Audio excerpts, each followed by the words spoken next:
श्रीगणेशाय नमः। श्रीविष्णुस्तोत्रम्।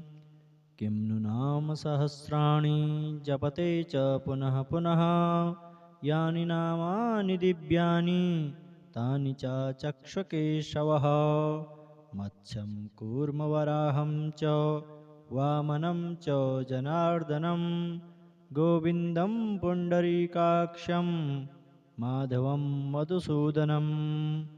पद्मनाभं सहस्राक्षं वनमालिं हलायुधं, गोवर्धनं हृषीकेशं वैकुण्ठं पुरुषोत्तमं।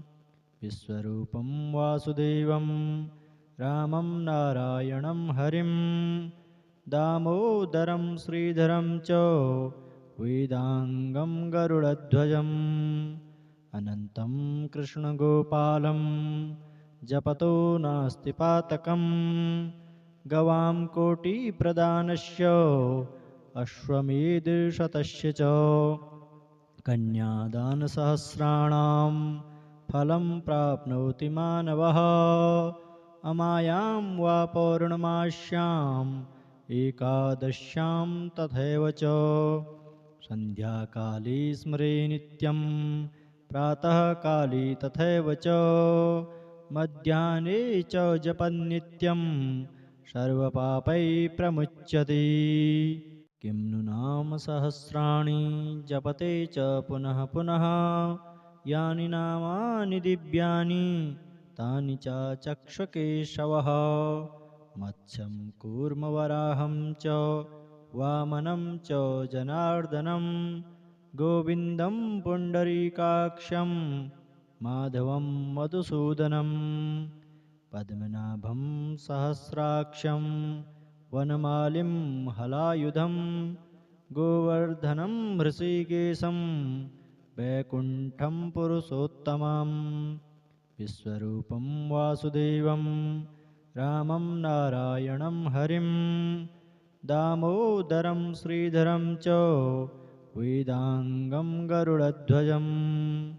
अनन्तं कृष्णगोपालं जपतो नास्ति पातकं, गवां कोटिप्रदानस्य अश्वमेधशतस्य च। कन्यादानसहस्राणां फलं प्राप्नोति मानवः, अमायां वा पौर्णमास्याम् एकादश्यां तथैव च। सन्ध्याकाले स्मरे नित्यं प्रातःकाले तथैव च, मध्याह्ने च जपन्नित्यं सर्वपापैः प्रमुच्यते। किं नु नाम सहस्राणि जपते च पुनः पुनः, यानि नामानि दिव्यानि तानि च चक्षुकेशवः। मत्स्यं कूर्मवराहं च वामनं च जनार्दनं, गोविन्दं पुण्डरीकाक्षं माधवं मधुसूदनं।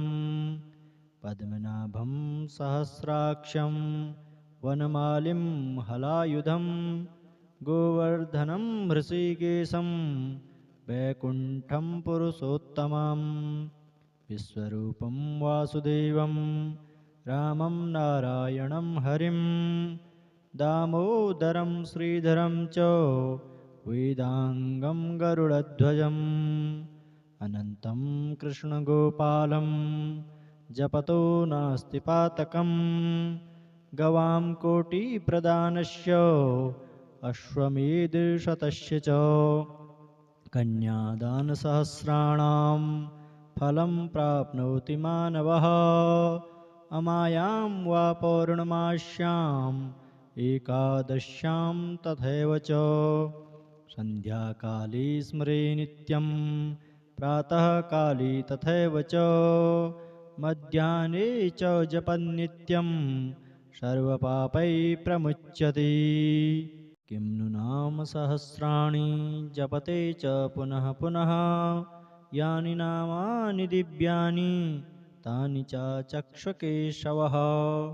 मत्स्यं कूर्मवराहं च वामनं च जनार्दनं, गोविन्दं पुण्डरीकाक्षं माधवं मधुसूदनं पद्मनाभं सहस्राक्षं वनमालिं हलायुधं गोवर्धनं हृषीकेशं वैकुण्ठं पुरुषोत्तमं विश्वरूपं वासुदेवं रामं नारायणं हरिं दामोदरं श्रीधरं च वेदाङ्गं गरुडध्वजम् अनन्तं कृष्णगोपालं जपतो नास्ति पातकं गवां कोटिप्रदानस्य अश्वमेधशतस्य च कन्यादानसहस्राणां